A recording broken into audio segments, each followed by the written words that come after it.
बिस्मिल्लाहिर्रहमानिर्रहीम। अस्सलाम वालेकुम डियर स्टूडेंट्स, उम्मीद करता हूँ बेटा आप सब खैरियत से हैं। आज के लेक्चर में हम पंजाब यूनिवर्सिटी की तरफ से फॉल 2023 में यानी कि 2024 में जो रिसेंटली अभी आफ्टर एसोसिएट डिग्री प्रोग्राम के जो स्टूडेंट्स हैं 5th सेमेस्टर के, इनके लिए जो आया हुआ पेपर है उसके ऊपर डिस्कशन करने जा रहे हैं। पेपर का डिफ़िकल्टी लेवल जो है वो एवरेज है, बहुत ज़्यादा टफ़ क्वेश्चन भी नहीं है और आसान भी नहीं कह सकता उन्हें। उसमें पहला क्वेश्चन आपका था जी शॉर्ट क्वेश्चन। तो इसमें क्वेश्चन नंबर 1 का जो फर्स्ट पार्ट है यानी पहला शॉर्ट क्वेश्चन है वो कुछ इस तरह है। कहता है show that if F and G are uniformly continuous होना सबसेट ए ऑफ आर। अगर एफ़ और जी दो यूनिफॉर्म कंटिन्यूस फंक्शन हैं आर के किसी सबसेट ए के ऊपर, तो आपने प्रूफ करना है कि इनका जो सम होगा एफ़ प्लस जी वो भी यूनिफॉर्मली कंटिन्यूस फंक्शन होगा ए के ऊपर। सबसे पहले यूनिफॉर्म कंटिन्यूटी की डेफिनेशन को ज़रा रिवाइज कर लेते हैं। आप जानते हैं कि सपोज़ कर लें कि हमारे पास एक फ़ंक्शन f है जिसकी जो डोमेन है वो i है और रेंज उसकी r है। और i क्या है, i एक क्लोज इंटरवल समझ लें या सबसेट ऑफ r है। i जो है वो एक क्या है, r का सबसेट है। तो इस फंक्शन को हम यूनिफॉर्मली कंटिन्यूस कहेंगे अगर हर पॉजिटिव रियल नंबर एप्सिलॉन के लिए आपको एक पॉजिटिव रियल नंबर डेल्टा मिले। क्या मिले? एक पॉजिटिव रियल नंबर डेल्टा। और ये जो डेल्टा है ये सिर्फ एप्सिलॉन के ऊपर डिपेंड कर रहा है। Delta just depending on epsilon, ठीक है। ये क्यों ऐसा कह रहा हूँ just depending on upon epsilon? क्योंकि अगर आप जब सिंपल कंटिन्यूटी की डेफिनेशन पढ़ते हैं, सिंपल कंटिन्यूटी की, तो उसमें आपका डेल्टा जो है वो जिस पॉइंट के ऊपर आप कंटिन्यूटी डिफाइन कर रहे हैं, आपका डेल्टा उस पॉइंट, मिसाल के तौर पर अगर पॉइंट x नोट है तो आपका डेल्टा उस x नोट पर और एप्सिलॉन दोनों पर डिपेंड कर सकता है। लेकिन यूनिफॉर्म कंटिन्यूटी के केस में डेल्टा सिर्फ एप्सिलॉन के ऊपर डिपेंड करता है, ठीक है। अच्छा, तो एक फंक्शन f को आप यूनिफॉर्मली कंटिन्यूस कहेंगे अगर हर पॉजिटिव रियल नंबर एप्सिलॉन के लिए आपको एक डेल्टा मिलता है सच दैट कि व्हेन एवर जब आपका x माइनस वाई का जो डिफरेंस है ये डेल्टा से कम हो, देन इनके जो इमेजेस बनेंगे यानी f of x minus f of y, इन दोनों का जो एब्सोलूट डिफरेंस है ये एप्सिलॉन से छोटा आना चाहिए। तमाम x और y कहाँ से बिलोंग कर रहे हैं? i से, ठीक है। यानी अगर ये कंडीशन होल्ड करती हैं तो फिर हम कहते हैं कि आपका जो फंक्शन f है वो यूनिफॉर्मली कंटिन्यूस है। अब हमने ये दिखाना है कि आपके पास f और g यूनिफॉर्मली कंटिन्यूस हैं तो उनका सम जो है वो भी यूनिफॉर्मली कंटिन्यूस है। लें जी, लेट कर लेते हैं। सबसे पहले मैंने लेट कर लिया कि ये f प्लस जी जो है यानी दोनों फंक्शन का जो सम है उसका नाम हमने h ऑफ x रख लिया। आप जानते हैं कि दो फंक्शन का सम जो है वो भी एक फंक्शन ही होगा, तो इसको h ऑफ x कह लिया। Then to prove that H X is a uniformly continuous we will show that, हम प्रूव क्या करेंगे? h ऑफ x को यूनिफॉर्मली कंटिन्यूस प्रूव करना है। हम प्रूव करेंगे कि for given positive real number epsilon, यानी यूनिफॉर्म कंटिन्यूटी की डेफिनेशन जो अभी मैंने आपको बताई है वही यहाँ पर मैं लिख रहा हूँ। हर पॉजिटिव रियल नंबर एप्सिलॉन के लिए आपको एक पॉजिटिव रियल नंबर डेल्टा मिलेगा depending upon epsilon only such that कि whenever x minus Y का जो डिफरेंस है एब्सोल्यूट डिफरेंस डेल्टा से छोटा होगा। देन आप प्रूफ ये करेंगे h of x minus h of y जो है वो उसका एब्सोल्यूट डिफरेंस एप्सिलॉन से छोटा है। For all x y belong to A, यहाँ पर आपको क्वेश्चन में मैंने लिख के बताया कि ये इसकी डोमेन है, वो i लिख लें, a लिख लें, जो भी डोमेन होगी वो वहाँ आप वहाँ से बिलोंग करवा लेंगे। अच्छा, ये मेरा टारगेट है, इस चीज़ को मैंने प्रूफ करना है। अब आगे मैं क्या करूँगा, मैं f और g की यूनिफॉर्म कंटिन्यूटी का इस्तेमाल करूँगा। Since f is uniformly continuous, ये बात आपको गिवन है। सो अब अगर ये गिवन है तो फिर जाहिर सी बात है फिर f जो है वो इन शराइत को पूरा करेगा कि आपको एक पॉजिटिव रियल नंबर एप्सिलॉन के लिए एक डेल्टा मिलेगा कि जब x माइनस वाई का जो डिफरेंस है वो डेल्टा से छोटा हो, तो ये f of x minus f of y का जो डिफरेंस है वो सम एप्सिलॉन से छोटा होगा। तो अब आपके पास f जो है वो यूनिफॉर्मली कंटिन्यूस है। So to given epsilon positive real number epsilon there exist a delta, एक डेल्टा मिलेगा, मैंने उसका नाम डेल्टा 1 रख लिया है, depending upon epsilon only such that कि जब whenever X minus Y का जो एब्सोल्यूट डिफरेंस है डेल्टा 1 से छोटा होगा then F of X minus F of Y, यानी ये वाली चीज़ जो है इसका एब्सोल्यूट डिफरेंस जो होगा वो एप्सिलॉन बाई 2 से छोटा होगा। अब यहाँ पर लाजमी नहीं कि आपने एप्सिलॉन ही लिखना है, आप एप्सिलॉन बाई 2 लिख लें, एप्सिलॉन भी लिख सकते हैं, ठीक है। तो इसे मैंने फिर वक्त एप्सिलॉन बाई 2 लिख लिया, इसे इनक्वालिटी नंबर 1 कहते हैं। सिमिलरली मैंने यूनिफॉर्म कंटिन्यूटी इस्तेमाल की जी की, similarly by uniform continuity of G we have. अब इसी तरह जी की यूनिफॉर्म कंटिन्यूटी के लिए आपको पॉजिटिव रियल नंबर एप्सिलॉन के लिए एक डेल्टा 2 मिलेगा, ठीक है, कि जब आपका एक्स माइनस वाई का जो डिफरेंस है वो डेल्टा 2 से छोटा होगा, this implies G of X minus G of Y का जो एब्सोल्यूट डिफरेंस है वो एप्सिलॉन बाई 2 से छोटा हो जाएगा, इसे 2 कहते हैं। अब हमारे पास यहाँ पर है 2 डेल्टा, एक है डेल्टा 1, एक है डेल्टा 2। अब मैंने एच ऑफ एक्स की यूनिफॉर्म कंटिन्यूटी प्रूव करनी है, मैंने ये चीज़ लेके आनी है, सही है। अच्छा देखें ज़रा, अब मैंने क्या किया, मैंने लेट कर लिया कि आपके पास डेल्टा 1 और डेल्टा 2 दोनों का जो मिनिमम है वो डेल्टा है, बराबर है। अब अगर इन दोनों का मिनिमम, अब इन दोनों का मिनिमम कौन होगा, देखें जी ये 2 नंबर हैं, इन दोनों का मिनिमम इन्हीं में से कोई एक होगा ना, या वो डेल्टा 1 होगा या डेल्टा 2 होगा, लेकिन मुझे नहीं पता इन दोनों का मिनिमम कौन है, ठीक है। तो हमने लेट कर लिया कि इन दोनों का मिनिमम डेल्टा है। अब डेल्टा या तो डेल्टा 1 होगा या डेल्टा 2 होगा, नहीं बात समझे। देखें जब आप कहते हैं कि दो नंबर हैं, एक 2 है एक 3 है, मुझे इसका मिनिमम निकालना है, तो अब ज़ाहिर सी बात है इनका मिनिमम इन्हीं दोनों में से एक है ना, तो वो कौन है यहाँ पर फ़िलहाल 2 है। तो जब आप कहेंगे कि डेल्टा 1 और डेल्टा 2 का जो मिनिमम है वो इनमें से कोई है, लेकिन अगर मैं फ़र्ज़ करें कि इनका मिनिमम लिखता हूँ डेल्टा 1 इधर, ठीक है, तो ये तो फिर बात अगर इस तरह लिखता हूँ तो फिर ये बात तो श्योर होगी ना कि भी मुझे पता है कि इसका मिनिमम डेल्टा 1 है। और अगर आप स्टूडेंट, अगर कोई बच्चा लिखता है डेल्टा 2 तो फिर वो भी बात श्योर होगी तो डेल्टा 2 इसका मिनिमम है। हमें तो इसका मतलब पता ही नहीं कि दोनों का मिनिमम कौन है, तो इसलिए हम बजाय डेल्टा 1 और डेल्टा 2 लिखने के हम कहते हैं इन दोनों का मिनिमम डेल्टा है। अब डेल्टा है तो डेल्टा आइदर जो है वो डेल्टा 1 के बराबर होगा या आइदर डेल्टा 2 के बराबर होगा, ठीक होगी बात ये। अच्छा अब अगली बात देखिएगा, अगली बात जो इंपॉर्टेंट बात समझने वाली है ये है, जो इन दोनों का मिनिमम है वो डेल्टा है, देन ये जो बात है ना एक्स माइनस वाई, ये होल्ड करेगी डेल्टा के लिए कि एक्स माइनस वाई का जो एब्सोल्यूट डिफरेंस है वो डेल्टा से छोटा होगा। वो कैसे भला, देखें ज़रा, अब आप गौर से समझिएगा।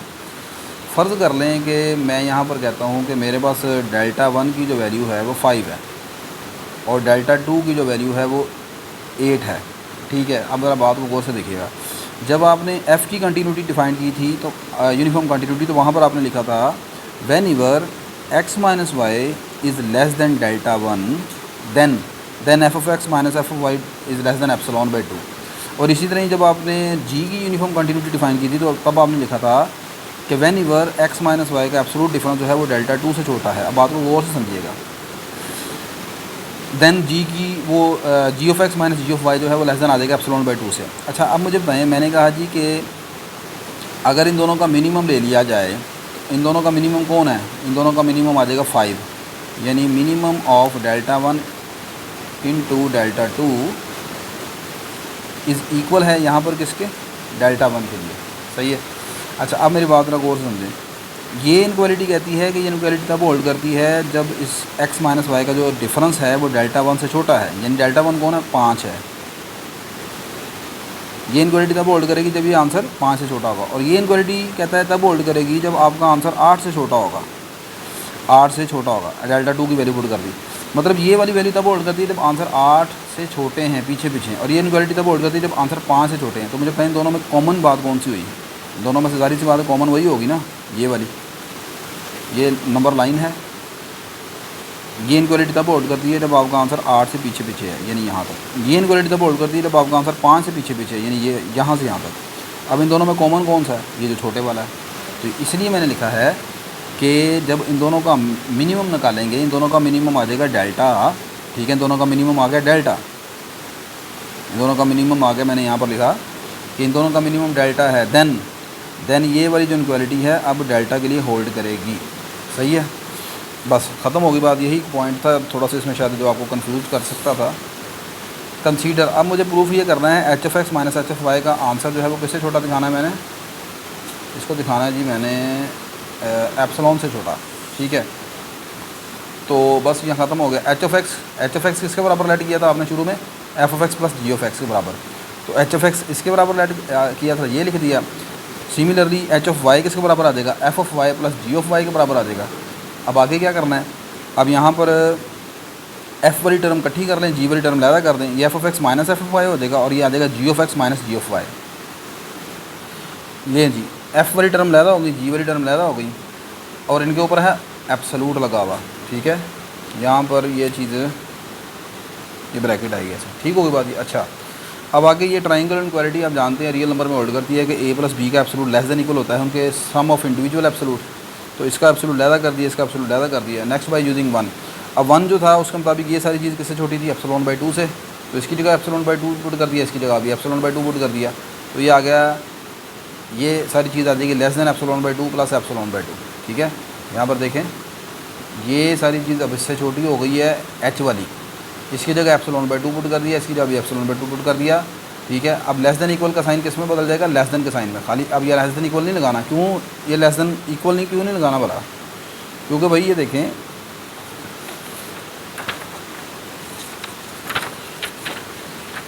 यहाँ पर ये चीज़ लेस देन इक्वल नहीं लिखा हुआ, ये चीज़ सिर्फ लेस देन एप्सिलॉन बाई 2 है, लेस देन का साइन है, ठीक है।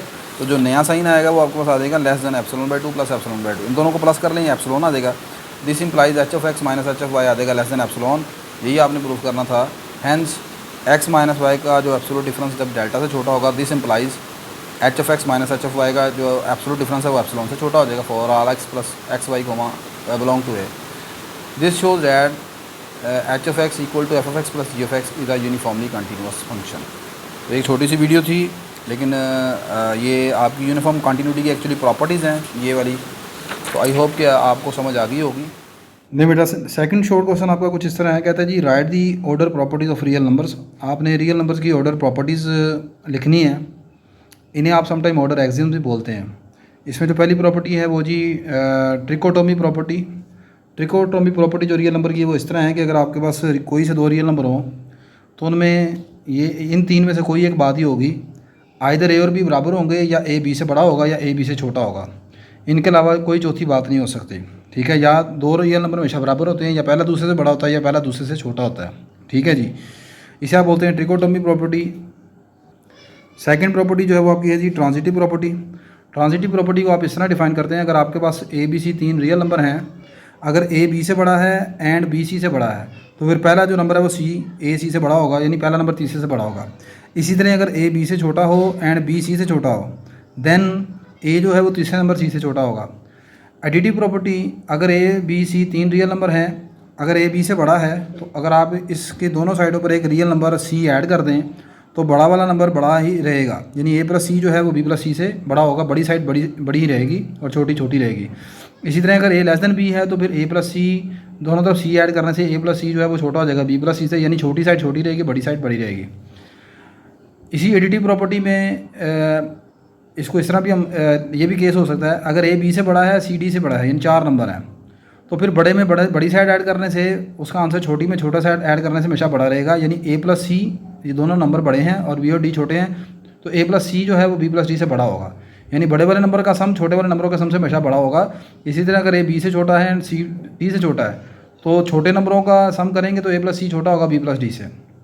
मल्टीप्लिकेटिव प्रॉपर्टी, मल्टीप्लिकेटिव प्रॉपर्टी में पहले केस में आपके पास अगर तीन रियल नंबर हैं और सी जो है वो पॉजिटिव नंबर है, तो ए जो है वो बी से बड़ा हो तो इसको दोनों तरफ अगर आप किसी पॉजिटिव रियल नंबर सी से मल्टीप्लाई करवा दें तो आप जानते हैं साइन ऑफ इनक्वालिटी चेंज नहीं होगा, ए सी बड़ा हो जाएगा बी सी से, यानी बड़ी साइड बड़ी हो जाएगी छोटी छोटी हो जाएगी। शर्त यह है कि जिससे नंबर से मल्टीप्लाई हुआ है वो पॉजिटिव होना चाहिए।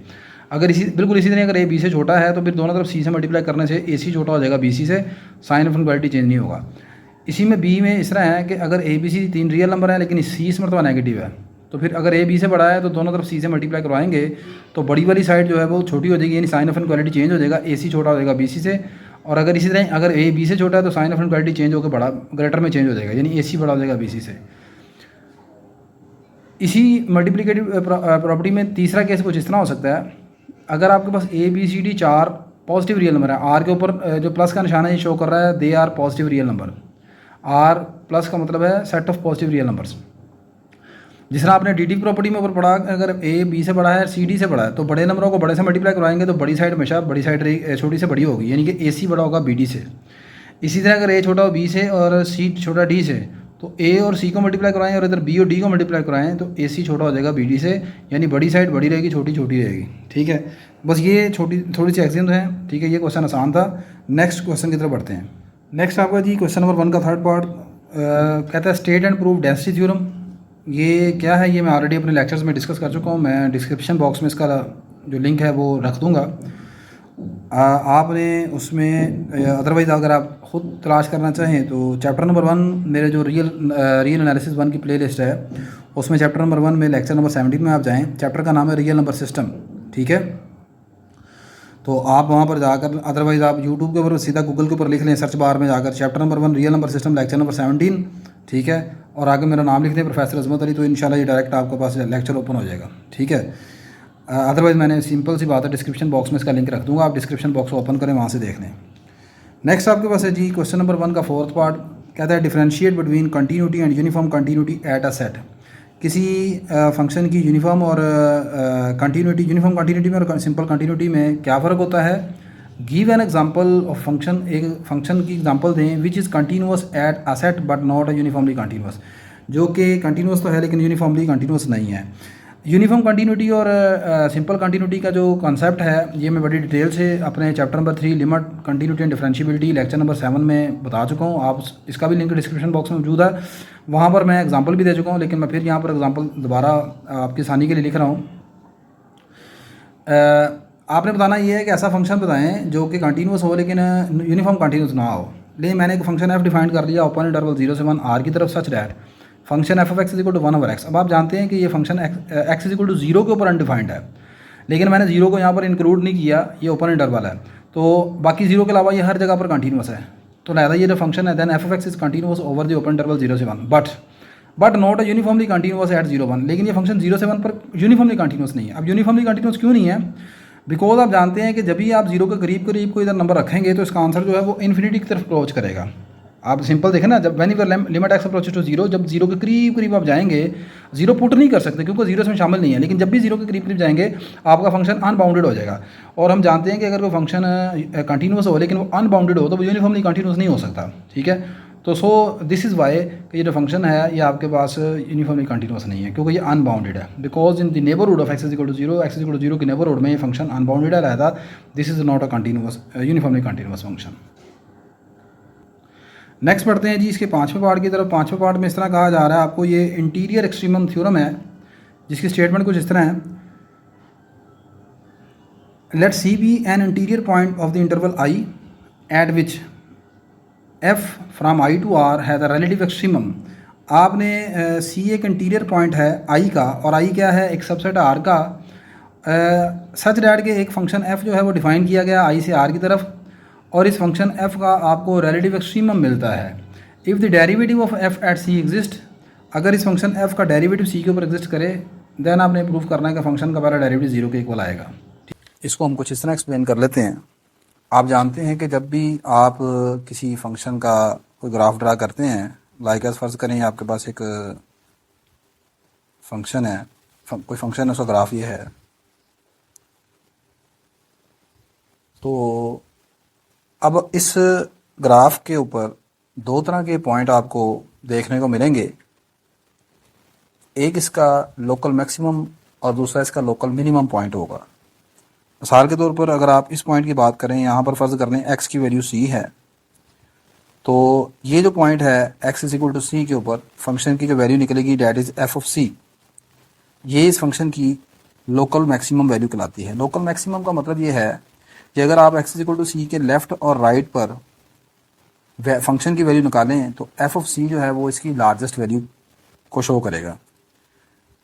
इसी तरह ही अगर फ़र्ज़ करें यहाँ पर ये पॉइंट डी है, तो डी के अपोजिट ये जो पॉइंट आपको मिलेगा, यहाँ पर फंक्शन की वैल्यू आप जानते हैं एफ ऑफ डी कहलाती है। अब डी के लेफ्ट पर राइट पर अगर आप चेक करें तो एफ ऑफ डी की वैल्यू सबसे कम होगी, यानी अपने लेफ्ट और राइट पर सबसे स्मॉलर वैल्यू होगी, क्योंकि यहाँ पर ग्राफ एफ ऑफ डी जो है वो ज़्यादा नीचे नज़र आ रहा है और लेफ्ट और राइट पर ज़्यादा ऊपर है। मैं ग्राफ को थोड़ा सा ज़्यादा बड़ा करके बनाता हूँ। फर्ज करेंगे आपका ग्राफ ऐसे है, ठीक है।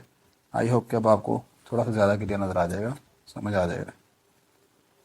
ये मेरा x इज इक्वल टू सी है, सी को फर्ज करें मैं नंबर लेट कर लेता हूँ, ये मेरे पास मिसाल के तौर पर -2 है। अब -2 से पीछे जाएंगे, यहाँ पर फंक्शन की कोई वैल्यू आएगी, -2 से इस तरफ आएंगे राइट पर, यहाँ पर भी फंक्शन की कोई वैल्यू होगी, और ये f ऑफ -2 पर ये वैल्यू है। अब -2 पर आप f ऑफ -2 पर वैल्यू निकालें तो फंक्शन की वैल्यू इन दोनों पॉइंट से ज़्यादा हाइट के ऊपर है, यानी ये वैल्यू आंसर ज़्यादा दे रही है। इसी तरह अगर फर्ज करें यहाँ पर आंसर ये x इक्वल टू 2 है, तो 2 पर ग्राफ ये नीचे की तरफ है, सही है।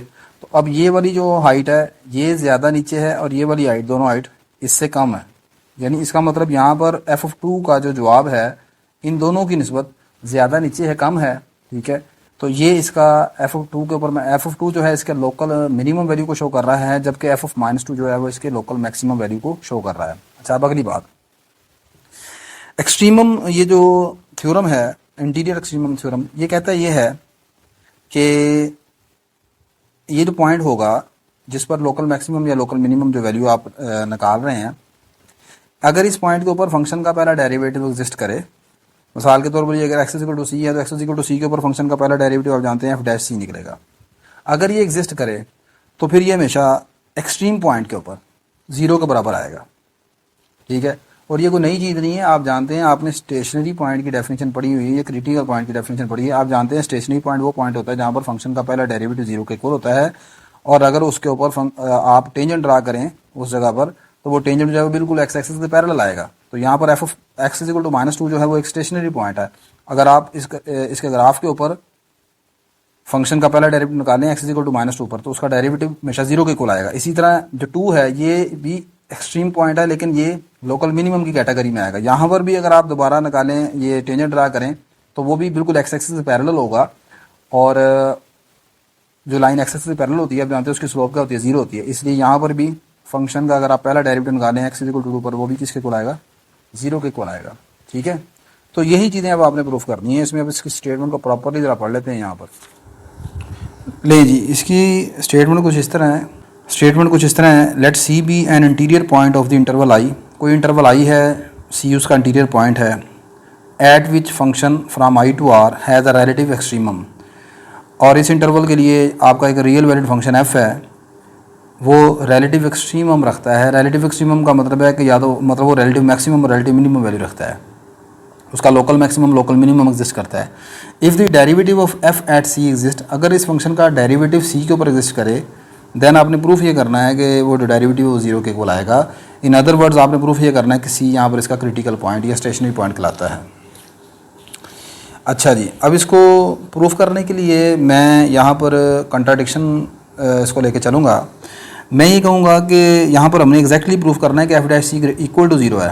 हम कुछ तरीकाकार ये इस्तेमाल करेंगे, मैं इसको लेके चलूँगा कि एफ डैश सी 0 से बड़ा है, और एक मरतबा लेके चलेंगे लेस दैन 0, ठीक है। मैं दोनों मरतबा ये शो करूँगा कि जब मैं ग्रेटर दैन 0 लेके चलाऊँ तब भी जो मेरी अजम्पशन है वो गलत हो गई है, और अगर हम इसे लेस दैन 0 लेके चलें तब भी हमारी अजम्पशन गलत हो जाएगी, ठीक है।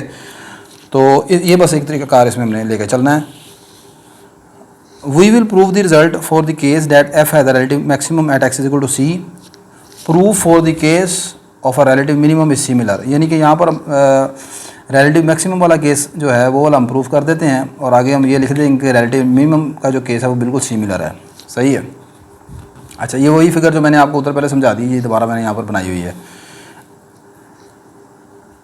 We need to show that, हमने प्रूफ ये करना है कि f डैश c जो है 0 के इक्वल है। To prove we use contradiction. Suppose कर लेते हैं, मैंने यहाँ पर इक्वल टू 0 प्रूव करना है इसे, मैं सपोज कर लेता हूँ कि एफ डैश सी 0 से बड़ा है। अब एफ डैश सी 0 से बड़ा है, अब आप जानते हैं कि फंक्शन जो डेरिवेटिव की डेफिनेशन है किसी पॉइंट के ऊपर, वो आपने पढ़ी होगी। एफ डैश सी इक्वल है limit X approaches to C F of X minus F of C over X minus C. ये आपने डेरिवेटिव की डेफिनेशन पढ़ी होगी। अब आप कह रहे हैं कि एफ डैश सी जो है वो ग्रेटर दैन 0 है, तो इसका मतलब एफ डैश सी की ये वाली वैल्यू पुट कर देते हैं, तो ये वाली सारी चीज़ क्या हो जाएगी, ग्रेटर दैन 0 हो जाएगी। ऐसे ही है, ये वाली चीज़ मैं यहाँ पर इस्तेमाल कर रहा हूँ। आगे यहाँ पर मैंने जो लाइन लिखी, there exist a neighbourhood V subset of I of C such that, ये मैं अभी बताता हूँ ये लाइन क्या लिखी है मैंने। सबसे पहले मैंने यहाँ पर जो डेरिवेटिव की डेफिनेशन है उसको इस्तेमाल किया, और उसको मैंने चूँकि ग्रेटर दैन 0 लिया है, जो मैंने यहाँ पर आपको बात बताई है, कि एफ डैश सी ये है और एफ डैश सी चूँकि पॉजिटिव हम लेके चले हैं तो इसका मतलब ये वाली सारी मतलब एफ डैश सी की वैल्यू यहाँ पर पुट कर दी, एफ डैश सी इसके बराबर है ना, तो ये सारी इसका मतलब ये वाली सारी चीज़ जो है ओवर एक्स माइनस सी ये आपका पॉजिटिव हो जाएगा। ठीक होगी बात ये। अच्छा अब यहाँ पर देखें for all x belong to V और x not equal to c, x not equal to c इसलिए है कि आप जानते हैं यहाँ पर ये x is equal to c होगा तो ये अनडिफाइंड हो जाएगा। अब सी तो एक फिक्स नंबर है जिस पर आप डेरिवेटिव ले रहे हैं, एक्स आपका वेरी कर सकता है, सही है। तो यहाँ पर जाहिर सी बात है ये तमाम वो एक्स हैं जिनके लिए ये वाली चीज़ पॉजिटिव है, तो इसका मतलब वो एक्स जो है वो किसी इंटरवल से तो बिलोंग कर रहा होगा ना, ठीक है। तो ये वो इंटरवल मैंने यहाँ पर लिखा है, so there exist a neighbourhood V subset of I of c, ठीक है। तो वी जो है वो सी का नेबरहुड है, ठीक है, जिसके लिए आपकी डेरिवेटिव की ये वाली डेफिनेशन होल्ड कर रही है। अच्छा अब आगे देख, अब क्या करने लगा मैं ये जो ऊपर आपका नॉमिनेटर है ना इसको सोल्व कर रहा हूँ। If X belong to V और एक्स आपका सी से बड़ा हो देन ऊपर वाली चीज़ को जरा ये लेके चलें। अब इसको क्यों लेके चल रहे हैं, इसको क्यों सोल्व कर रहा हूँ, देखें अब इस बात को जरा गौर से समझिएगा। जैसे मैंने यहाँ पर आपको बताया कि एक्स इज इक्वल टू सी जो है वो अगर इसका मैक्सिमम पॉइंट है तो सी के लेफ़्ट और राइट के ऊपर तमाम वैल्यूज़ में से एफ ऑफ सी का जवाब सबसे बड़ा होना चाहिए ना, नहीं समझे बात आप। देखें ये एफ ऑफ माइनस टू है, तो एफ ऑफ माइनस टू जो है अगर इसका मैक्सिमम पॉइंट है तो फिर अगर आप माइनस टू से थोड़ा सा इस तरफ आएंगे, मिसाल के तौर पर ये -2.5 है, यहाँ पर वैल्यू निकलेगी एफ ऑफ -2.5 की। ये -2 से राइट पर आ जाए, फ़र्ज़ करें ये -1 है, ये वैल्यू आ गई मिसाल के तौर पर एफ ऑफ -1 की।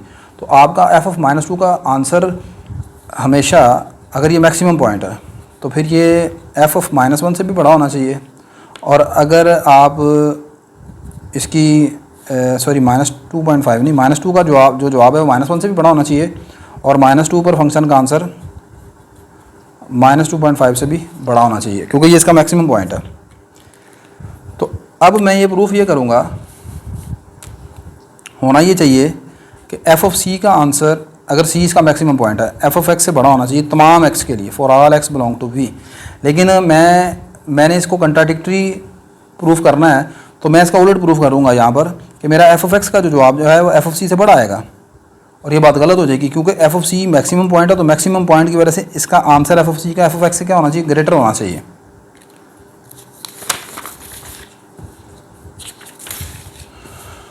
तो उसके लिए मैंने नोमिनेटर को कंसीडर किया।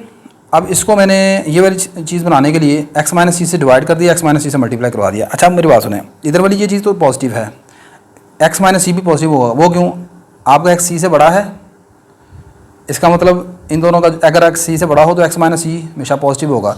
अच्छा ये चीज़ तो ऊपर यहाँ से पॉजिटिव है, ये वाला नंबर भी पॉजिटिव है, ये भी पॉजिटिव क्वांटिटी, ये भी पॉजिटिव क्वांटिटी, तो दोनों का प्रोडक्ट क्या होगा, वो भी पॉजिटिव हो जाएगा, ये आ जाएगा पॉजिटिव। दिस इम्प्लाइज यहाँ से एफ ऑफ सी को दूसरी तरफ शिफ्ट कर दे तो एफ ऑफ एक्स बड़ा आ गया एफ ऑफ सी से, ठीक है। तो ये तो बात गलत होगी ना, आपका एफ ऑफ सी जो है वो मैक्सिमम पॉइंट था, ठीक है, फंक्शन के ग्राफ के ऊपर, लेकिन आप कह रहे हैं कि एफ ऑफ एक्स का जो आप जो है एफ ऑफ सी से बड़ा है, but this contradict the fact that f है the relative maximum at x is equal to c. लेकिन ये तुम्हारी असम्पशन के साथ गलत हो गया। तो अब ये गलत क्यों हुआ, ये गलत इसलिए हुआ कि आप शुरू में किस चीज़ को लेके चले थे, आप इस चीज़ को लेके चले थे कि एफ डैश सी जो है वो जीरो के इक्वल नहीं है, एग्जैक्टली ये ग्रेटर दैन जीरो है, ठीक है ना। तो जब आप इसको लेके चले हैं तो आपने ये प्रूफ कर दिया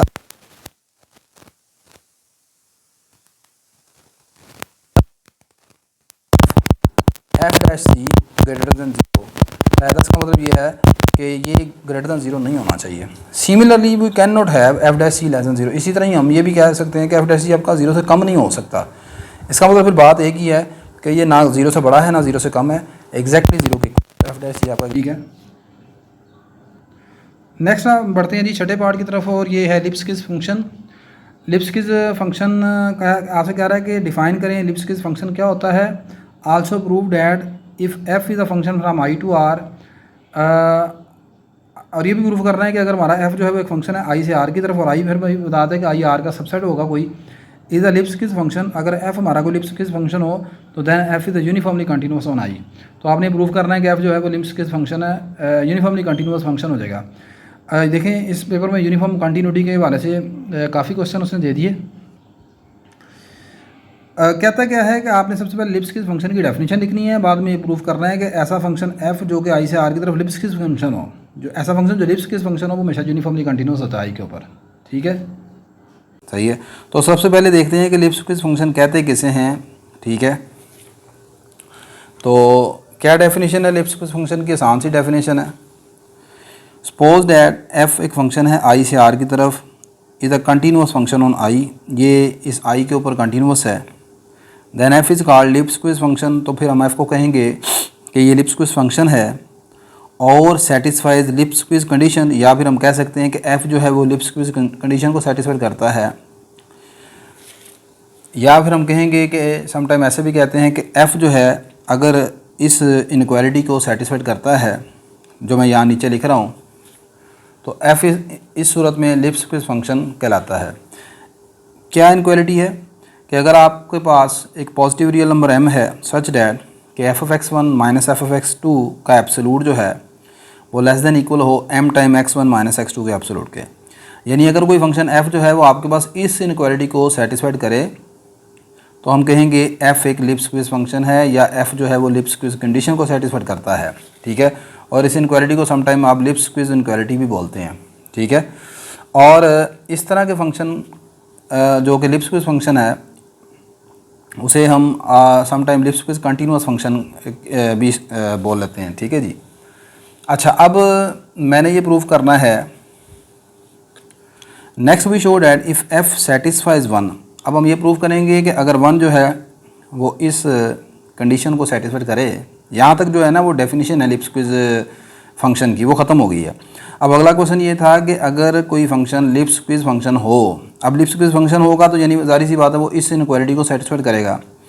तो हमने ये प्रूव करेंगे कि अगर f जो है वो इस 1 को सेटिस्फाइड करता है then f is a uniformly continuous on i। तो अब हम ये प्रूव करने लगे हैं कि f यूनिफॉर्मली कंटिन्यूस है i के ऊपर। सबसे पहले ज़रा यूनिफॉर्म कंटिन्यूटी की डेफिनेशन को रिपीट कर लेते हैं। आप जानते हैं as we know that f from i to r, i is a subset of r, is called uniform continuous on i। f को आप कहेंगे कि वो यूनिफॉर्म कंटिन्यूस है इस i के ऊपर। If for every positive real number m there exist a positive real number delta, और delta just depending upon epsilon such that कि whenever x1 minus x2 का जो एब्सोलूट डिफरेंस है वो डेल्टा से छोटा हो, देन f(x1 माइनस f(x2) का जो एब्सोलूट डिफरेंस है वो एप्सिलॉन से छोटा होना चाहिए। ठीक है, ये जो डेफिनेशन है हमने ये पढ़ी है यूनिफॉर्म कंटिन्यूटी की डेफिनेशन। ठीक है, अब मैंने प्रूफ ये करना है कि अगर f जो है वो लिप्स क्विज कंडीशन को सेटिस्फाइड करता है तो फिर वो यूनिफॉर्म कंटिन्यूस है। यानी कि मैंने क्या प्रूफ करना है कि अगर मेरा f जो है वो इसको सेटिस्फाइड करता है, अब ये इसको सेटिस्फाइड करता है तो बात ये गिवन हो गई। अब प्रूफ क्या करूँगा मैं, प्रूफ ये करूँगा कि ये जो सारी साइड है ना इधर वाली f(x1 माइनस f(x2) का एब्सोलूट डिफरेंस ये छोटा आना चाहिए एप्सिलॉन से। देखिए ना, ये फंक्शन यूनिफॉर्म कंटिन्यूस कब होगा, जब ये वाला डिफरेंस जो है f(x1 माइनस f(x2) का जो एब्सोलूट डिफरेंस है एप्सिलॉन से छोटा आना चाहिए। ले जी, आगे मैंने लिखा है, बस ये एक छोटी सी लाइन आपने लिखनी है, एज f सेटिस्फाइज 1। चूँकि f आपका 1 को सेटिस्फाइड करता है, 1 को सेटिस्फाइड करने से मुराद है 1 कौन था, 1 आपकी लिप्स क्विज इनक्वालिटी है, यानी ये चीज़ ये इसको सेटिस्फाइड करता है। अब मुझे बताएं ये सारी चीज़ एप्सिलॉन से छोटी कब आ सकती है, ज़रा गौर से देखिएगा। देखें जी, ये सारी चीज़ एप्सिलॉन से छोटी कैसे आएगी। मैंने सारे f(x1 माइनस f(x2) को एप्सिलॉन से छोटा दिखाना है। अब आप देखें, आपने यूनिफॉर्म कंटिन्यूटी में पढ़ा है कि x1 माइनस x2 का जो एब्सोलूट डिफरेंस है ये डेल्टा से छोटा है, ऐसे ही है।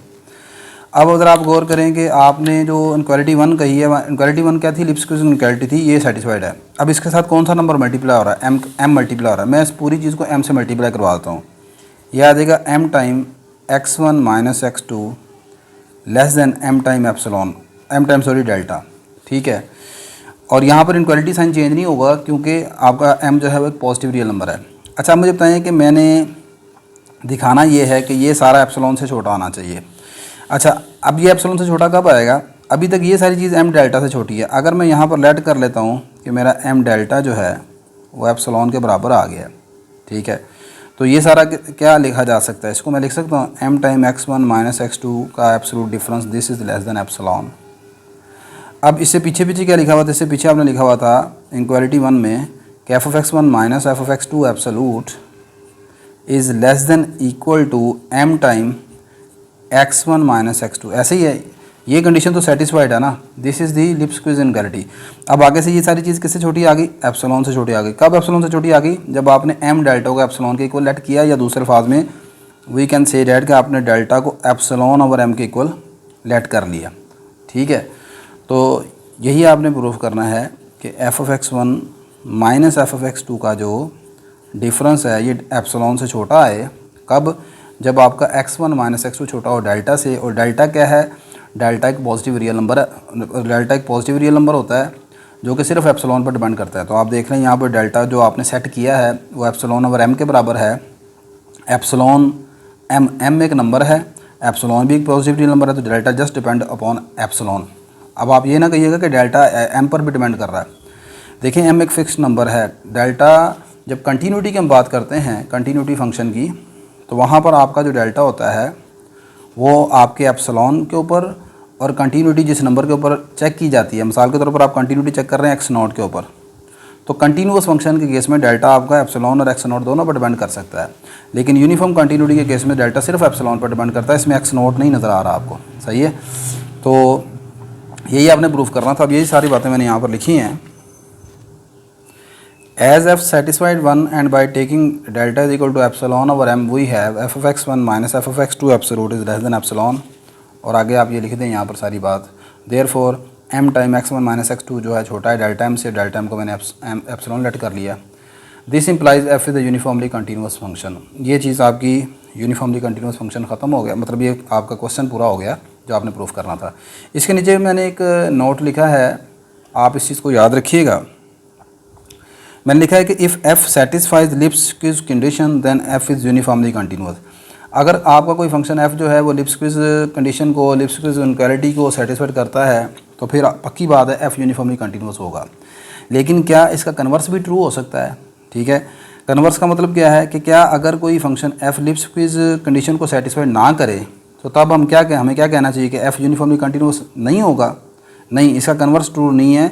ये एक सफिशिएंट कंडीशन है। अगर लिप्स क्विज हो तो यूनिफॉर्मली कंटिन्यूअस हो सकता है, लेकिन अगर लिप्स क्विज कंडीशन सेटिस्फाइड नहीं होती तो फिर ये कहना कि अब एफ यूनिफॉर्मली कंटिन्यूअस नहीं होगा, ये बात गलत है। ठीक है, मैंने नीचे लिखा है but if F does not satisfy Lipschitz condition then it may be uniformly continuous.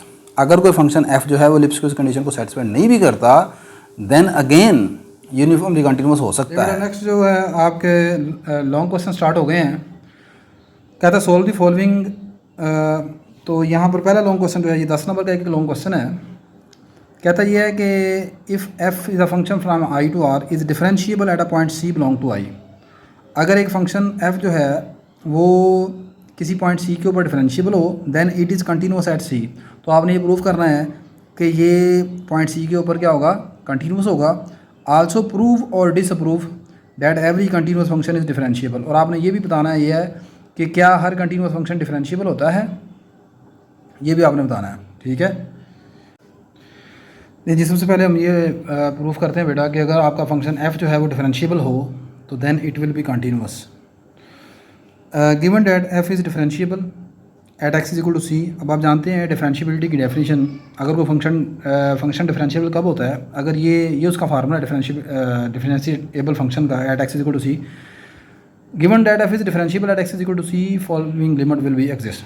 Function differentiable है सी पर तो ये लिमिट लाजमन एग्जिस्ट करेगी, क्योंकि आप जानते हैं कि डेरिवेटिव भी एक लिमिटिंग फॉर्म होती है ना। ठीक है, तो ये लिमिट एग्जिस्ट करेगी तो फंक्शन क्या कराएगा? डिफरेंशिएबल कराएगा x इज इक्वल टू सी पर। To prove that f is continuous at x is equal to C we will show that. अब हमने ये शो करना है कि आपका फंक्शन जो है वो continuous x is equal to c के लिए। तो कंटिन्यूटी की डेफिनेशन आप जानते हैं, एक फंक्शन को x इज इक्वल टू सी पर कब कहते हैं कंटिन्यूअस होता है? जब फंक्शन का answer x is equal to सी पर, यानी जिसे एफ ऑफ सी बोलते हैं वो, और फंक्शन की limit x is equal to c के ऊपर एग्जिस्ट करे और दोनों इक्वल हों। क्या कहा? फंक्शन का आंसर एग्जैक्ट सी के ऊपर और फंक्शन की limit x is equal to सी पर एग्जिस्ट करे और ये दोनों चीज़ें बराबर हो तो हम कहते हैं फंक्शन कंटिन्यूअस है। तो हमने ये प्रूव करना है कि फंक्शन कंटिन्यूअस है, तो इसके लिए मुझे ये प्रूव करना पड़ेगा कि ये लिमिट और ये आंसर एफ ऑफ सी बराबर होंगे, या फिर इसको एफ ऑफ सी को इस तरफ ले हैं तो हमें ये प्रूव करना पड़ेगा limit x approaches to C F of X minus F of C equal to 0। अब ये मैंने प्रूव करना है। अब इसको प्रूव कैसे करूँगा मैं? ज़रा गौर से देखिएगा। मैं इस चीज़ को ज़रा कंसीडर करूँगा, इतने हिस्से को जो अंदर लिखा हुआ है। नहीं जी, इस हिस्से को मैंने कंसीडर कर लिया और क्या किया मैंने? x माइनस सी से डिवाइड x माइनस सी से मल्टीप्लाई करवा दिया। अब इसके बाद मैंने लिमिट दोनों पर लहरा कर दी। लिमिट लहरा की तो आप जानते हैं कि ये वाली जो चीज़ है बाई यूजिंग वन से ये सारी चीज़ें किसके बराबर थी? एफ डैश सी के, यानी डेरिवेटिव था ये। इधर लिमिट अप्लाई की तो सी माइनस सी हो गया, डैट इज़ 0। ये सारा 0 के बराबर आ गया, ये सारी लिमिट 0 के इक्वल आ गई। यही मैंने प्रूफ करना था। ठीक है ना, ये देखें ना, ये लिमिट को लेकर चला था, सिर्फ x माइनस सी पर डिवाइड किया। बड़ा आसान सा क्वेश्चन दिया है उसने पेपर में। ठीक है, ये आपने अपनी प्रीवियस क्लासेस में पढ़ा होगा। आगे ये कि उसने पूछा था कि क्या हर कंटिन्यूस फंक्शन डिफरेंशिएबल होता है। Further for continuous function need not be differentiable, हर कंटिन्यूस फंक्शन डिफरेंशिएबल नहीं होता। फॉर एग्जांपल कंसीडर आपकी जो function F X is equal to square root X and G X is equal to absolute X, आप जानते हैं ये दोनों function continuous X is equal to zero के ऊपर, लेकिन ये दोनों जो हैं X is equal to zero के ऊपर डिफरेंशिएबल नहीं है। आप जानते हैं आप इसका डेरिवेटिव लेंगे, इसका डेरिवेटिव क्या आएगा 1/2 square root X, 1/2 square root X. तो जब आप उसमें एक्स का जीरो पुट करेंगे तो डेरिवेटिव पर ये अनडिफाइंड हो जाएगा।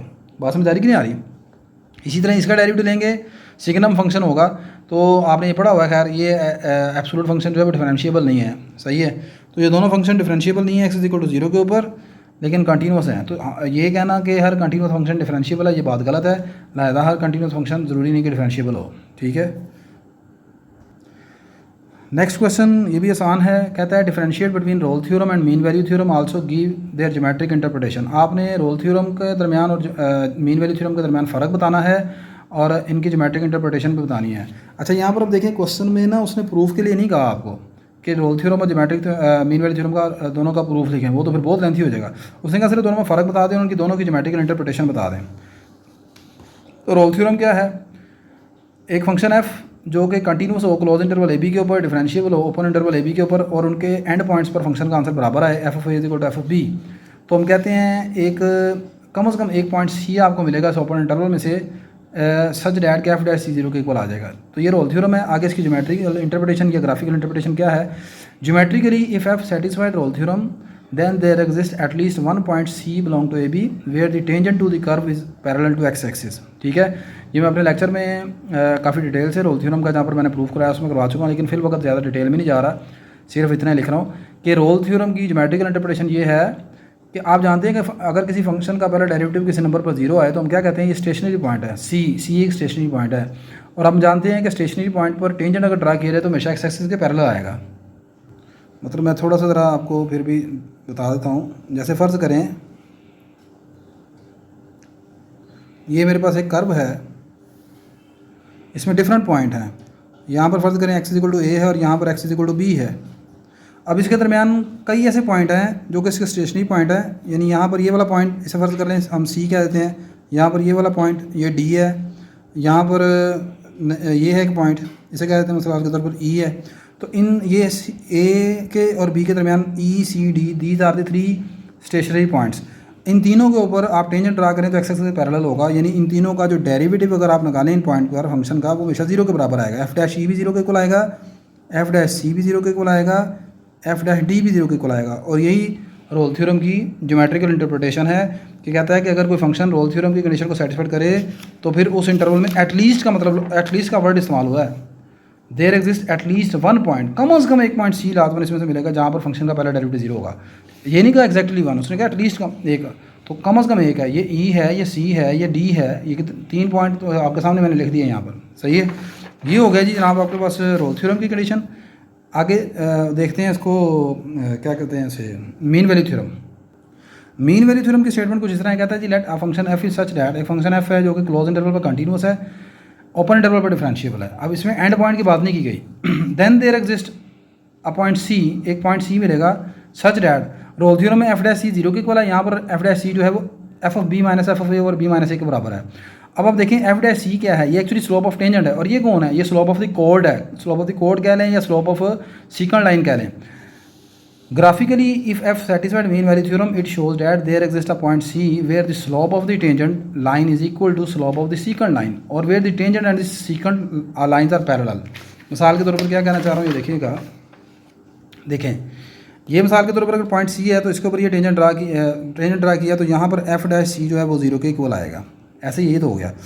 लेकिन यहाँ पर हमने जीरो के इक्वल नहीं कह रहा, वो कह रहा है कि आपके ग्राफ में कम से कम एक पॉइंट C आपको ऐसा मिलेगा कि जहाँ पर आप अगर इसकी कोड ये कोड किसे कहते हैं, दो पॉइंट्स, किसी कर्व के दो पॉइंट्स को मिलाने वाली लाइन, जैसे ये है यहाँ पर दो पॉइंट अगर फर्ज कर लें, इनका नाम रख लेता हूँ मैं x1, इसका नाम रख लेते हैं x2। तो x1 और x2 को मिलाने वाली ये जो कोड बनी है x1 x2, ठीक है, ये आपके पास यहाँ पर मतलब ये सारा पॉइंट आपका x1 है, ये पॉइंट है यहाँ पर x2 है, ठीक है। इन दोनों पॉइंट्स को मिलाने वाली ये जो कोड बनी है, ये कोड इस कोड के बिल्कुल पैरेलल होगी, सही है। इसी तरह का फर्ज करें यहाँ पर और यहाँ पर ये दोनों पॉइंट्स को मिलाएं तो ये जो कोड बनेगी ये बिल्कुल नीचे वाली लाइन टेंजेंट लाइन के पैरेलल होगी, सही है।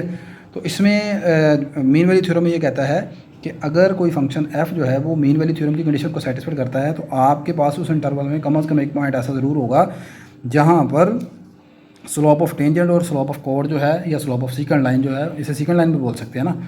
सीकेंड लाइन या कोड कैसे कहते हैं, किसी कर्व के दो पॉइंट्स को मिलाने वाली लाइन, वो हमेशा दोनों के पैरेलल होगी। सही है ना, बात समझ आ गई कि नहीं आ गई। नेक्स्ट बढ़ते हैं अगले लॉन्ग क्वेश्चन की तरफ। Next and the last long question आप ये है, कहता है जी state and prove Taylor theorem, differentiate between Taylor and Maclaurin series. आपने टेलर थ्योरम में का स्टेटमेंट भी लिखनी है और उसका प्रूफ भी लिखना है, और एट द एंड आपने यहाँ पर टेलर एंड मैक्लॉरियन सीरीज़ जो है उसके दरमियान फ़र्क भी बताना है। ठीक है, अच्छा जी। और चलें, अब टेलर थ्योरम को स्टार्ट करने से पहले अगर मैं ऑलरेडी अपने लेक्चर्स में रोल थ्योरम और मीन वैल्यू थ्योरम जो है उसके ऊपर डिस्कशन कर चुका हूँ। तो टेलर थ्योरम एक्चुअली ये एक्सटेंडेड मीन वैल्यू थ्योरम है। ठीक है, इसकी स्टेटमेंट क्या है, बिल्कुल ये रोल थ्योरम या मीन वैल्यू थ्योरम की तरह ही है। Suppose that F is function such that, फ़र्ज़ करें कि एफ़ आपका एक फ़ंक्शन है कि ये जो फंक्शन है और इसके जितने भी n-1 डेरिवेटिव हैं, पहले n-1 derivative, first derivative, second, third, n-1 derivative, ये तमाम के तमाम कंटिन्यूस हैं। इंटरवल मैंने a से b की बजाय यहाँ पर a से लेकर a+h रख लिया है। ठीक है, अब आप जानते हैं कि ये जो रोल थ्योरम है या मीन वैल्यू थ्योरम जो आप पढ़ते हैं, इसमें पहली डेफिनेशन जो पहली कंडीशन होती है वो कंटिन्यूटी की होती है, और सेकंड जो कंडीशन होती है वो डिफरेंशिएबिलिटी की होती है। तो पहले आपने मान लिया कि ये जो फंक्शन है और इसके जो डेरिवेटिव हैं ये कंटिन्यूस हैं, और आगे इसका जो nth डेरिवेटिव है ये एग्जिस्ट करता है ओपन इंटरवल a से a+h में। आपको याद होगा कि रोल थ्योरम में आप कहते थे क्लोज इंटरवल a से b था, तो आप कहते थे कि सपोज कर लेते हैं हमारा जो फंक्शन f है ये कंटिन्यूस है ओवर द क्लोज इंटरवल और डिफरेंशिएबल है over the open interval a से b। तो यहाँ पर इसके जो n-1 तक डेरिवेटिव हैं वो क्लोज्ड हैं, सॉरी कंटिन्यूस हैं क्लोज इंटरवल के ऊपर, और इसका nth डेरिवेटिव जो है वो डिफरेंशिएबल है ओपन इंटरवल पर। फिर अगर ऐसा है तो फिर आपको एक रियल नंबर c मिलता है, या आपने एक्सटेंडेड मीन वैल्यू थ्योरम जो जनरलाइज मीन वैल्यू थ्योरम है उसमें इस तरह भी देखा था कि वहाँ पर आप इसे इन फॉर्म ऑफ थीटा लिख लेते थे कांस्टेंट c की बजाय। तो then there exist a real number theta, और थीटा आपका 0 से 1 के दरमियान है, सच डैट कि f(a+h) plus f(a) plus h time f'(a) plus h²/2 factorial f'(a) h की पावर n-1 और n-1 फैक्टोरियल f की पावर, सॉरी ये f की पावर नहीं है, ये n- फर्स्ट डेरिवेटिव है f का एट a, और आगे आएगा h⁻n ओवर n फैक्टोरियल, और यहाँ पर आएगा nth डेरिवेटिव ऑफ f, और यहाँ पर लिखा होना चाहिए कांस्टेंट c। अब लेकिन c जो होता है हमारा जनरलाइज मीन वैल्यू थ्योरम वो हम c ले लेते हैं a+θh के बराबर। ठीक है, अच्छा अब यहाँ पर ये जो सारी चीज़ है ये कोई नई चीज़ नहीं है, ये जो टेलर थ्योरम में मैंने लिखा है आपने सेकेंड ईयर क्लास में आपको याद होगा, आपने मैक्लॉरियन सीरीज़ यहाँ पर मैंने लिखा भी है, मैक्लॉरियन सीरीज़ में और टेलर सीरीज़ में डिफरेंस बताना है। तो मैं थोड़ा सा इसको ज़रा रिवाइज करवा देता हूँ ताकि आपके लिए ज़रा चीज़ें आसान हो जाएँ। मैक्लॉरियन सीरीज़ को आप इस तरह डिफ़ाइन करते थे, आप जानते हैं, फ़र्ज़ कर लेते हैं कि हमारा एक फंक्शन f है and all of its derivative are defined in the neighbourhood of point x = 0। फ़र्ज़ करें कि आपका फंक्शन f और इसके जितने भी डेरिवेटिव हैं ये तमाम x = 0 की नेबरहुड में डिफाइंड है, यानी कि दूसरे अल्फाज में x = 0 पर ये फंक्शन और ख़ुद जो इसके डेरिवेटिव हैं सारे के सारे डिफाइंड हैं। दैन मैक्लॉरियन सीरीज़ ऑफ f(x), तो f(x) की जो मैक्लॉरियन सीरीज़ थी उसका फार्मूला आप जानते हैं, ये था simple f(0) plus x time f'(0) plus x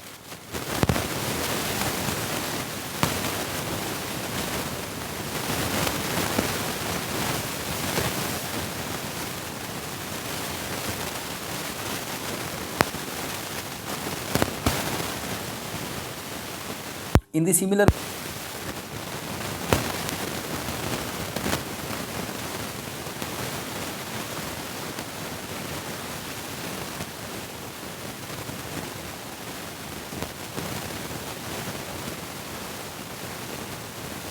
x = a की नेबरहुड में आपके फंक्शन और इसके जितने भी डेरिवेटिव हैं वो डिफाइंड हैं।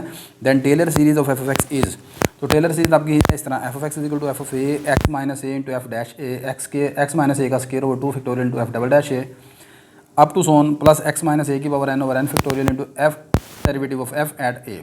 प्लस 2 सोन चलता रहेगा। पहली चीज़ जो दोनों सीरीज़ में फ़र्क है वो ये है कि वहाँ पर यहाँ 0 लिखा हुआ है, ठीक है, और टेलर सीरीज़ में ये कर्नल है x इक्वल टू a। दूसरे अल्फाज में जो टेलर सीरीज़ है it becomes Maclaurin series when a is equal to 0। क्या कहा मैंने, आपकी टेलर सीरीज़ जो है वो मैक्लॉरियन सीरीज़ बन जाती है अगर आप a को 0 पुट कर दें। आप यहाँ पर a को 0 पुट करेंगे तो ये टेलर सीरीज़ बिल्कुल वही बन जाएगी जो मैक्लॉरियन 0 पुट कर दे रहे तो ये बिल्कुल ऐसे बन जाएगी, ठीक है। तो टेलर सीरीज़ जो है वो जनरल फॉर्म है मैक्लॉरियन सीरीज़ की। अब अगली बात, टेलर सीरीज़ में और टेलर थ्योरम में देखने में क्या फ़र्क नज़र आ रहा है जी। फ़र्क सिर्फ थोड़ा सा ही है। आप गौर करें कि टेलर सीरीज़ की जो टर्म्स है यहाँ पर इनफाइनाइट है और जो टेलर थ्योरम है ना उसमें यहाँ पर आकर ना मैंने ये ब्रेक लगा दी है, उसकी टर्म जो है वो फाइनाइट लिखी हुई है। एक्चुअली लास्ट टर्म जो है वो उसके रिमाइंडर को शो कर रही है। मतलब आप ज़रा गौर से देखिएगा दोनों का फ़र्क ज़रा, ये देखें जी, ये मेरे पास है जी टेलर थ्योरम और यहाँ पर ये लिखी है टेलर सीरीज़। अब इन दोनों में ज़रा फ़र्क देख लें, फिर ये आपके लिए कन्फ्यूजन नहीं तो रहेगी। चीज़ें दोनों एक ही हैं। ये है इन टर्म ऑफ h लिखा हुआ है और ये लिखा है x माइनस ए की शक्ल में। अब दोनों में फ़र्क क्या है, अगर मैं आपको कहूँ कि यहाँ पर x माइनस ए को h लेट कर लें, क्या लेट कर लें, x माइनस ए को आप h लेट कर लें, मैं कह रहा हूँ यहाँ पर आप x माइनस ए को h लेट कर लें तो ये क्या चीज़ बन जाएगी, x minus A is equal to h और यहाँ से x की वैल्यू क्या आ जाएगी a प्लस h, ऐसे ही है। तो अब आप गौर करें कि यहाँ पर जब आप ये लेट करेंगे सब्स्टिट्यूशन करेंगे तो x की जगह मैं क्या लिखूँगा a प्लस h, तो ये देखें ऊपर a प्लस h आ गया। एफ ऑफ ए की जगह एफ ऑफ ए ही रहेगा, एच की जगह क्या आ जाएगा, एच की वैल्यू क्या लेट की है मैंने, एक्स माइनस ए को क्या लेट किया, एच की है, ठीक है। तो यहाँ पर एक्स माइनस ए की जगह एच आ गया, आगे एफ डैश ए आ गया, फिर ये एक्स माइनस ए का स्केयर है, यहाँ पर आ गया एच का स्केयर ओवर 2 फैक्टोरियल। अब टू सोन चलता रहेगा। इसी तरह ही इसकी जो एन टर्म यहाँ पर मैंने लिखी है वो क्या लिखी है, एक्स माइनस ए की पावर एन, यानी एक्स माइनस ए को होना एच है तो यहाँ पर आ गया एच की power N over N factorial. ये तो सेम हो गया, बस फ़र्क यहाँ से आ रहा है कि टेलर थ्योरम में यहाँ पर ये इसकी लास्ट टर्म है, एनथ टर्म आ गई, यहाँ पर ये इसकी सीरीज़ की शक्ल में अगर टर्म्स चलती जा रही हैं। दूसरी बात ये है कि यहाँ पर एनथ डेरिवेटिव के आगे यहाँ पर ए लिखा हुआ और यहाँ पर लिखा ए प्लस थीटा एच। ये ए प्लस थीटा एच कौन है, ये वही नंबर है जो सी जिसके मतलब आप कहते हैं कि there exist a number C belong to the open interval this, या आप कहते हैं कि अगर इन टर्म ऑफ थीटा लिखते हैं आप कहते हैं there exist a real number theta जो 0 से 1 के दरमियान है। तो आई होप कि आपको ये कम से कम समझ आ गई होगी कि टेलर सीरीज़ में और टेलर थ्योरम में मेन फ़र्क आपको पता चल गया होगा, ठीक है। सही है बात समझ की नहीं। एक तो उसमें टर्म्स यहाँ पर फाइनाइट लिखी हुई हैं, ठीक है, यहाँ पर टर्म इसकी सीरीज़ की शक्ल में इनफाइनाइट हैं, सही है। दूसरा फ़र्ज कर लें कि इसे भी एच की शक्ल में लिखा जा सकता है। मतलब ये नहीं है कि आप कहें कि हमेशा टेलर थ्योरम हमेशा एच की शक्ल में होता है या टेलर सीरीज़ हमेशा एक्स की शक्ल में होगी, ऐसा नहीं है। आप इसे एच की शक्ल में लिख दें, बस इसकी टर्म्स इनफाइनाइट है, उधर टर्म मैंने रोक दी हैं, बस मेन फ़र्क ये आ रहा है नज़र, सही है। अब हम टेलर थ्योरम के प्रूफ की तरफ बढ़ते हैं।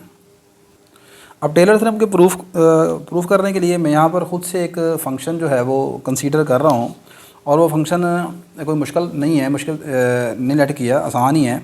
ये देखें ज़रा, to prove the result we consider a function, उसका फंक्शन का नाम मैंने रख दिया कैपिटल एफ ऑफ एक्स का। अब ये देखें पहली चीज़ तो वही है जो यहाँ पर टेलर सीरीज़ की शक्ल में टेलर थ्योरम में आपको नज़र आ रही थी, वहाँ पर लिखा हुआ एफ ऑफ ए, तो यहाँ पर हम लेट करेंगे एफ ऑफ एक्स, फिर आगे एफ डैश एक्स, फिर एफ डबल डैश एक्स, फिर एफ ट्रिपल डैश एक्स आ जाएगा, अप टू सन चलता जाएगा। इसके साथ बस ये कोएफिशिएंट्स आपने याद रखने हैं, ठीक है। वो कोएफिशिएंट क्या है, ये आ गया ए प्लस एच माइनस एक्स, ठीक है, ये आ गया ए प्लस एच माइनस एक्स का वहाँ पर मतलब जितना डेरिवेटिव है उतनी इस फैक्टर की पावर आ जाएगी। यहाँ पर डेरिवेटिव सेकंड है तो ये सेकंड पावर 2 आ गई, सही है। अच्छा, अब यहाँ पर एक और चीज़ ये है कि यहाँ पर ये जो ए प्लस एच लिया है, पहली चीज़ तो ये जो जिसने फर्स्ट टाइम प्रूफ किया होगा ये फंक्शन उसने बनाया होगा, ठीक है। लेकिन उसमें कुछ चीज़ें आसानी के लिए आपको बता रहा हूँ जो याद रखने आप रख सकते हैं। आपने इंटरवल अगर मिसाल के तौर पर लिया ना, इधर ये ए से ए प्लस एच है, तो आप गौर करें जो फंक्शन उसने बनाया ना वो इस तरह दिया हुआ है कि जो इसका अपर एंड है, राइट एंड जो बड़ा नंबर है ए प्लस एच, उसको यहाँ पर लिखा हुआ है, यहाँ पर उसको लिखा हुआ है इस तरह ए प्लस एच माइनस एक्स। और एक्स क्यों लिखा हुआ है, क्योंकि हमारा फंक्शन एक्स की शक्ल में होना चाहिए। फ़र्ज़ करें कि अपर एंड आपने बी रखा हो तो फिर यहाँ पर बी माइनस एक्स आ जाएगा, सही है, ये याद रखिएगा इस चीज़ को। अच्छा जी, अब अगली बात यह है कि यहाँ पर ये फंक्शन बनाने के बाद आप गौर करें कि nth derivative first derivative nth derivative की जगह इसने एक कांस्टेंट ए रख लिया। ये वही सारी टेक्निक है जो कि हम रोल थ्योरम में और मीन वैल्यू थ्योरम के प्रूफ में करते हैं। वहाँ पर भी हम यहाँ इसी तरह किस तरह बनाना है इसको थोड़ा सा याद रखना है, और कुछ भी नहीं है। आगे ये एक ऐसे आपने कैलकुलेट करना है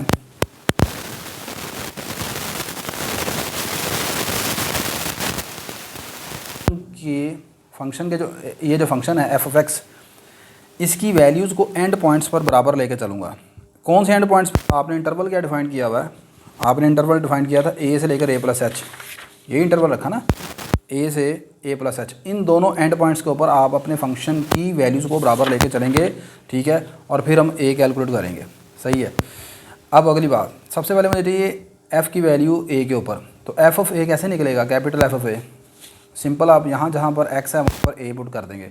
तो यहाँ पर मैंने एक्स की जगह ए पुट किया तो एफ ऑफ ए आ गया, इधर पुट किया ये स्मॉल एफ ऑफ ए आ गया, यहाँ पर एक्स की जगह ए पुट किया तो ये वाला एक्स, ये जो यहाँ पर एक्स की जगह ए बनेगा, ये ए और ये ए आपस में कैंसिल हो जाएंगे, बाकी क्या रह जाएगा? एच रह जाएगा, ठीक है। अच्छा, इसी तरह यहाँ पर आप एक्स की जगह ए पुट करेंगे, ये ए कट जाएगा, यानी कि हर जगह पर सिर्फ एच एच आपको नज़र आएगा। सही है। और ये आ जाएगा एफ डैश ए, ये आ जाएगा आगे एफ डैश ए। तो ये सारी सिचुएशन कुछ आपको पास जब आप एक्स की जगह पुट करेंगे, f of a plus h time f dash A plus h square by 2 factorial f double dash a, h की power n-1 over n-1 factorial n minus first derivative of F at a, h की power n over n factorial a आ गया। अब मुझे यहाँ पर इसकी right side चाहिए और वो है f a plus h, f of a plus h. ये कैसे निकलेगा? Put x is equal to a plus h in 1 में आप पुट कर देंगे एक्स की जगह ए प्लस एच। 1 कौन है? यानी ये जो आपने फंक्शन शुरू में बनाया था, इसमें जब आप एक्स की जगह बन गया एफ के आगे ए प्लस एच पुट करेंगे तो गौर करें ये भी ए प्लस एच है, माइनस आगे आपने एक्स का पुट किया ए प्लस एच, ये बस इसमें सिर्फ एक टर्म बचेगी। आप गौर करें, आपने यहाँ पर एक्स की जगह ए प्लस एच पुट करना है तो ये आएगा ए प्लस एच माइनस एक्स की जगह पर पुट कर दिया ए प्लस एच, ऐसे ही है। तो दोनों आपस में कैंसिल आउट हो गया, क्या हो जाएगा? ज़ीरो हो जाएगा। तो ये तमाम जो ब्रैकेट्स हैं ये सारी ज़ीरो हो जाएगी, ये भी सारी ज़ीरो हो जाएगी, इसी तरह ये भी ज़ीरो हो जाएगी। अब तो उसमें तमाम टर्म ज़ीरो हो जाएगी, सिर्फ एक टर्म बचेगी शुरू में। तो आपका F of a plus H जो है वो सिर्फ इसके बराबर आएगा small f of A, zero हो जाएंगे, ठीक है। अच्छा जी, तो ये पुट करने के बाद जनाब मोहतरम आपके पास ये आ गया इस तरह, ठीक है। अब capital f of a plus H की वैल्यू और कैपिटल एफ ए की वैल्यू, यानी कि ये दोनों वैल्यूज़ यहाँ पर नंबर 2 में पुट आपकी left side capital f of a वो ये यहाँ से यहाँ तक आ जाएगी सारी, और इसका आंसर क्या निकला है? इसका आंसर निकला है small f of a plus h. जी, ये सारी वैल्यू पुट कर दी मैंने। इसे क्वेश्चन नंबर 3 कहते हैं। अब इस क्वेश्चन नंबर 3 में मेरा सिर्फ एक टारगेट है, ये अभी ए रह गया है, ठीक है। अब ये कैसे निकालना है? गौर करें, मैंने लिखा था function F clearly satisfies the condition of Rolle theorem. आपका जो कैपिटल एफ है ये रोल थ्योरम की कंडीशन को सेटिस्फाई कर रहा है। रोल थ्योरम की कंडीशन कौन कौन सी होती थी आप याद करें? रोल थ्योरम की कैपिटल एफ रोल थ्योरम की कंडीशन को सेटिस्फाई करता है, तो फिर कैपिटल एफ को क्या होना चाहिए? कंटिन्यूस इंटरवल पर, डिफरेंशिएबल होना चाहिए ओपन इंटरवल के ऊपर, और ये है कि एंड पॉइंट्स पर बराबर होना चाहिए। तो आप गौर करें, आपने जो कैपिटल एफ ऑफ एक्स लिया है ये सपोज किया ना, तो कैपिटल एफ ऑफ एक्स इस तरह आपने बनाया है, स्मॉल एफ ऑफ एक्स, फिर उसका डेरिवेटिव, फिर डबल डेरिवेटिव, फिर एन माइनस फर्स्ट डेरिवेटिव, और इसके साथ ये वाले आपने ब्रैकेट्स रखी हैं। मुझे बताएं कि आपने जब क्वेश्चन अभी शुरू किया है तो उसमें स्मॉल एफ़ के मतलब आप क्या इन्फॉर्मेशन दे के आए हैं? आप इन्फॉर्मेशन दे के गए हैं कि स्मॉल एफ़ जो है वो कंटिन्यूस है, इसके डेरिवेटिव जो हैं वो डिफाइंड हैं क्लोज इंटरवल पर, मतलब ये सारी बातें आप इधर पीछे लिख के आए हैं स्मॉल एफ़ के मतलब। ये देखें, suppose that F is a function, suppose कर लें कि हमारा स्मॉल एफ़ जो है वो ऐसा फंक्शन है जिसमें इसके तमाम डेरिवेटिव कंटिन्यूस हैं क्लोज इंटरवल पर, इसके nth डेरिवेटिव एग्जिस्ट करता है। तो मुझे एक बात बताएं कि जब स्मॉल एफ़ और इसके जितने भी डेरिवेटिव हैं n माइनस फर्स्ट डेरिवेटिव तक,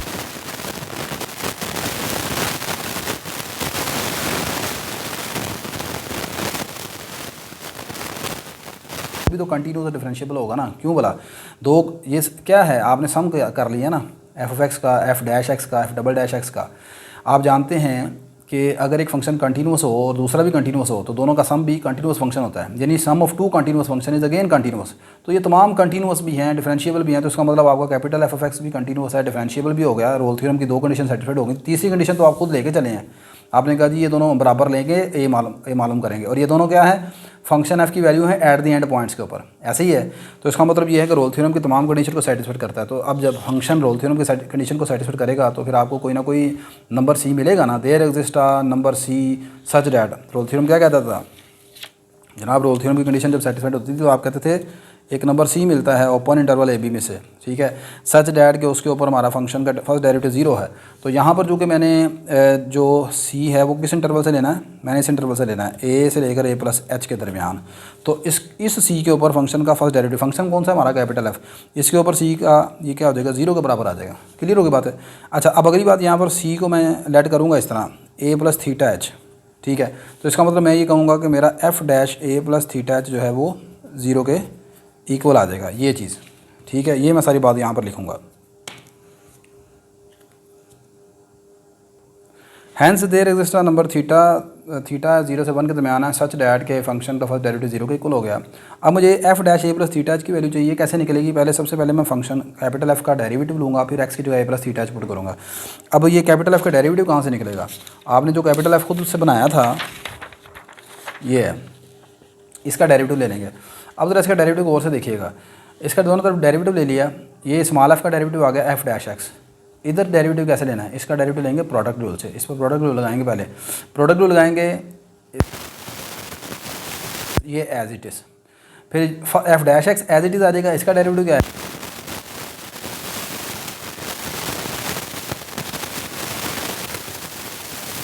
डेरिवेटिव लेंगे, सिर्फ आखिरी रकम पर प्रोडक्ट रूल नहीं लगेगा क्योंकि ए कांस्टेंट है, यहाँ पर आएगा पावर शुरू में, पावर में से एक कम कर देंगे, यानी ये सारी सिचुएशन कुछ।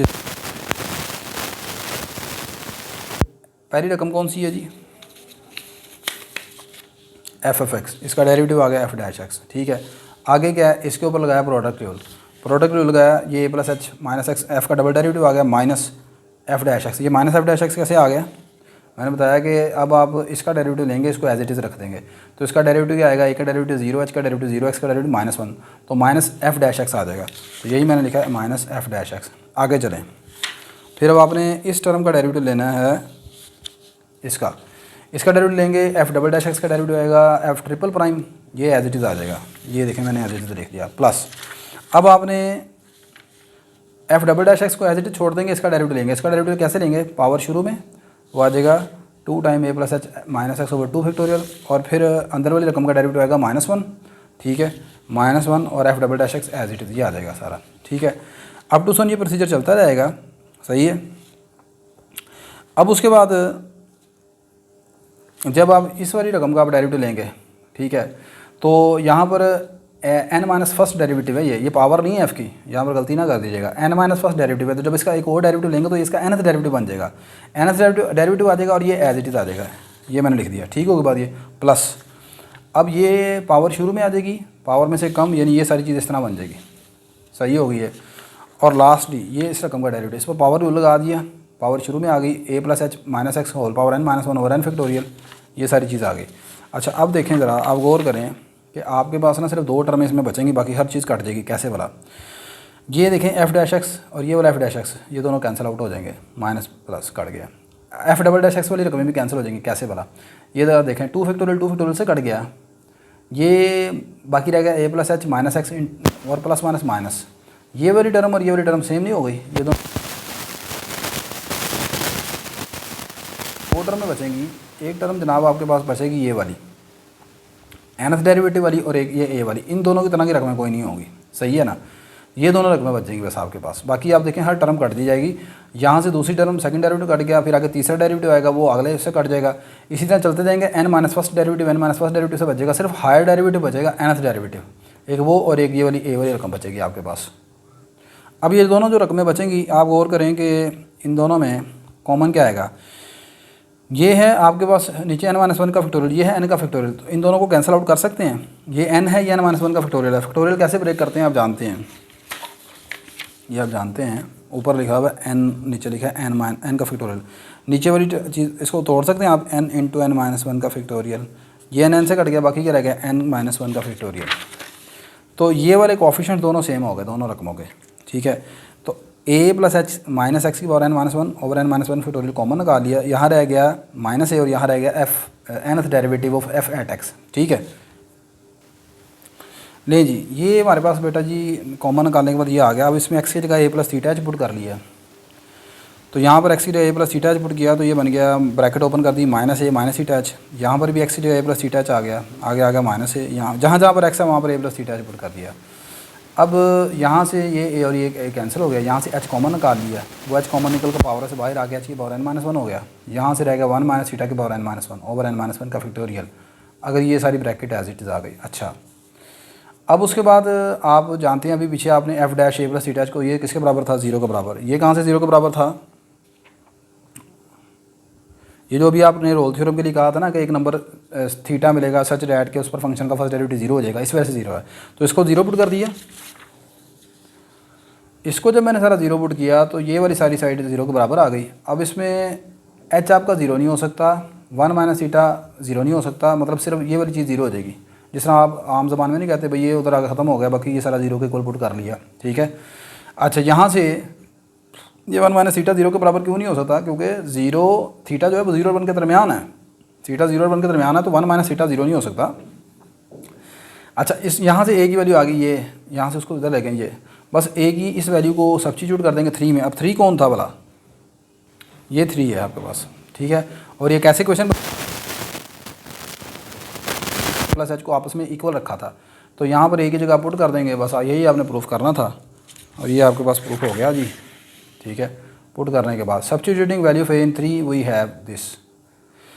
अगली बात ये मैंने लिखी है note, above formula is called Taylor theorem. इस फार्मूले को हम टेलर थ्योरम कहते हैं, लेकिन उसमें अगली चीज़ याद रखने वाली है, this is called the Taylor theorem with Lagrange form of remainder after n terms, ठीक है। ये टेलर थ्योरम है लेकिन Lagrange form of remainder after n term है, मतलब क्या है, इसमें कॉशी फॉर्म ऑफ रिमाइंडर भी होता है ना after n term.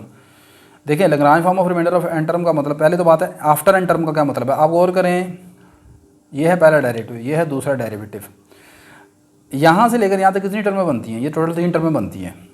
Second derivative जो है वो तीसरी टर्म में है, फर्स्ट डेरिवेटिव पहली टर्म में है, यहाँ पर कोई डेरिवेटिव नहीं है, इसका मतलब n माइनस फर्स्ट डेरिवेटिव तक कितनी टर्में होंगी, n टर्में। तो ये बनता है Taylor theorem in the form of Lagrange form of remainder after n term, मतलब ये जो चीज़ है ना, ये सारी ये इस थ्योरम की, टेलर थ्योरम का रिमाइंडर है, ठीक है। ये क्या है, रिमाइंडर है, किस फॉर्म में, Lagrange form of remainder after n term, सही है। तो खैर ये आपने प्रूव करना था, ये हमने प्रूव कर लिया। उसने सिंपल ये कहा है कि आपने Lagrange form of Taylor theorem prove करना है in form of Lagrange form of remainder. अगर वो कहीं कंडीशन लगा दे कि derive the formula of Taylor theorem in form of Cauchy form of remainder after n term, ये नाम लेके गए तो फिर थोड़ी सी मुश्किल होगी आपके लिए, फिर उसी फॉर्म में आपको करना पड़ेगा। और अगर नहीं कहा तो फिर ये सिंपल इस तरह आप इसको प्रूव करेंगे, चाहे काशी फॉर्म में कर लें चाहे लैग्रांज फॉर्म ऑफ रिमाइंडर में कर लें, ये ख़त्म हो गया जी, ठीक है।